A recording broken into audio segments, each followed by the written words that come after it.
When we sit over here and we read about how poor a village is, it really strikes home. You do come across people who are digging in rat nests for rice so that they can wash the rice and eat the rice. That's how poor Indian villages can get. If you had told me that before I had experienced it for myself, I simply wouldn't have believed that could have been a reality.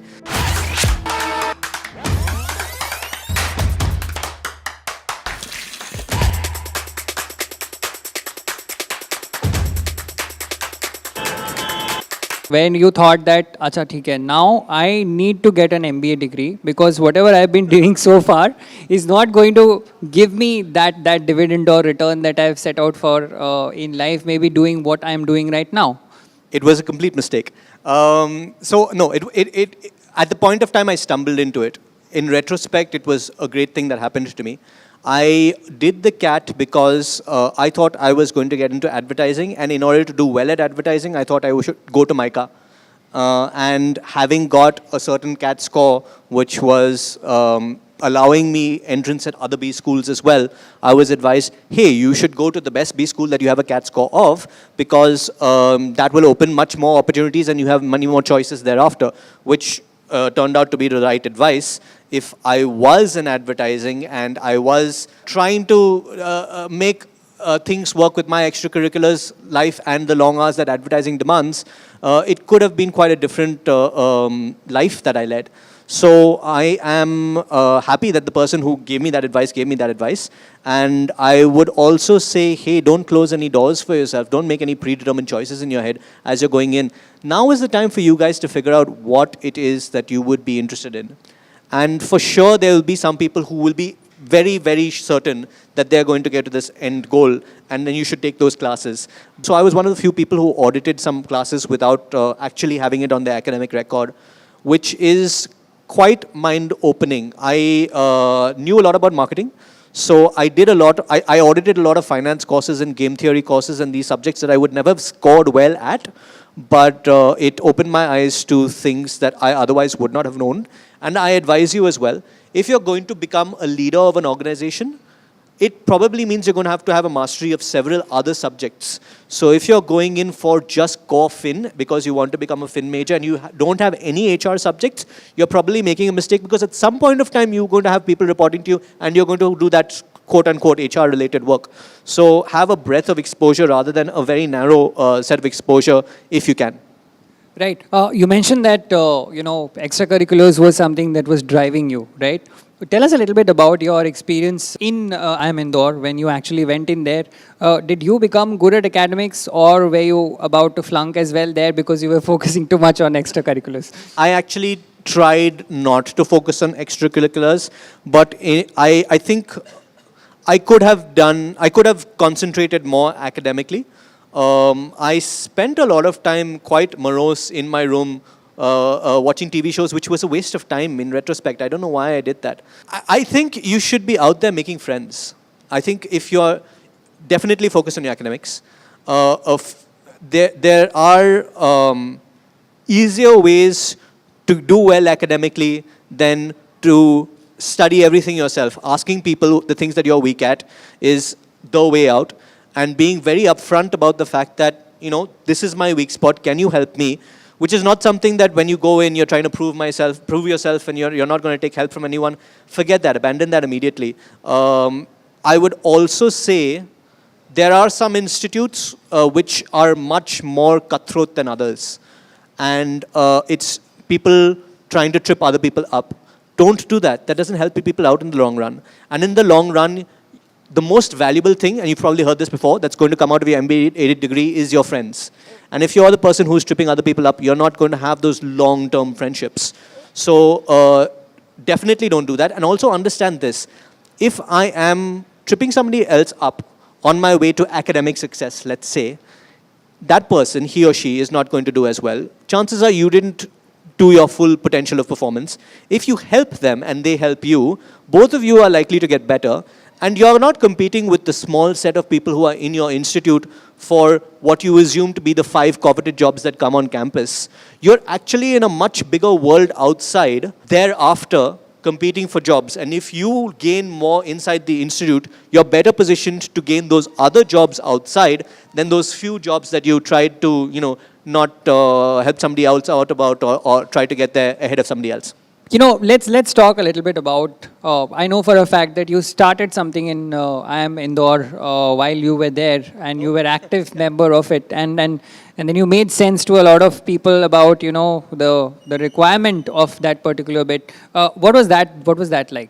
So there was a festival that was there at IIM Indore to start with.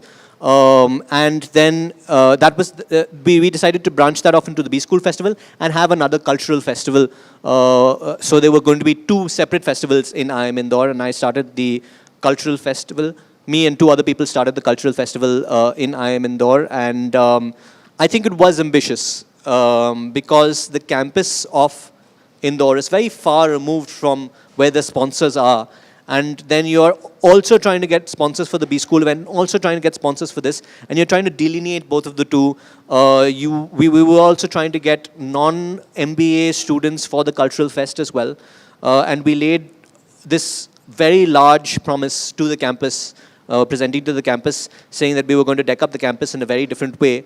And Mridang does continue to this day, I think. And long ago in the past, that's something that I did, yeah. Let's talk about the corporate life now. The first company that you joined, and you're staying with that company for the next 10, 12 years, which you are continuing with right now as well. How did Mahindra happen to you? Where, when they came on campus, were you targeting them saying that, this is the company that I want to be in? And why was that choice made? During my summers, I didn't make a lot of interviews that I thought should have happened. And Mahindra came on campus, and they had this role open for a position in their filmmaking company, which is called Mumbai Mantra, which is since shut. So I was a shoo-in for that role, and I got that pretty easily. I don't think I make a good first impression in interviews. I sound very self-aggrandizing, and people think, hey, this guy's a fake. And they don't realize that I'm actually just an earnest person trying to make the best of what I have.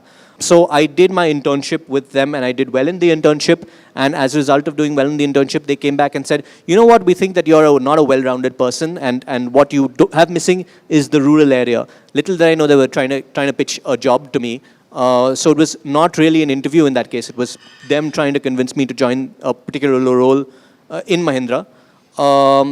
After that, one of the reasons I've stuck around in Mahindra is because they understand me and allow me to be the oddball that I am. I get away with a lot of speaking my mind to senior leaders that I'm not sure that other organizations would easily allow. I'm respectful, of course, but I'm also, when somebody is wrong, I will call it out, and that's not necessarily a nice thing to do when there are other people around. And luckily, the Mahindra leaders have enough, self-respect, or I would say they don't have inflated egos, and that doesn't trouble them as much as it might have in other organizations. So allowing me that leeway is something that Mahindra did time and time again. So I grew into the comfort of Mahindra as Mahindra kind of absorbed the thorn that was me. Let's talk about that journey that you just mentioned, that you were going to sell tractors, right? Yes, that's right. Is that so? Yeah. Did you also have that panchayat moment in you? Have you seen the show? That's Will. Okay. Why I did that reference is because that guy, that poor fellow, is also trying to crack CAT and do his MBA and get a better life, right? In your case, that was different. You did crack CAT, you did your MBA, you had that, life there where people think that after this, I'm going to go to an AC office and, administer people and doing things. That was not the case with you. You decided that you want to go to a rural place and sell tractors. What was that experience like? If you are from an urban setup, chances are good that you're going to meet people on campus who are not from an urban setup. And their view on life is going to be entirely different from your view on life, and you should make friends of them rather than occupy your own clique. You're definitely going to expand your horizons as a result. I also realized that there was this big chunk of India that was missing from who I was and what I knew. And I didn't have a firm understanding of that aspect. My vernacular is weak even today. But the ability to bond with people is far beyond language. I was going to villages. Some of the villages were so poor in their. I don't think when we sit over here and we read about how poor a village is, it really strikes home. You do come across people who are digging in rat nests for rice so that they can wash the rice and eat the rice. That's how poor Indian villages can get. If you had told me that before I had experienced it for myself, I simply wouldn't have believed that could have been a reality.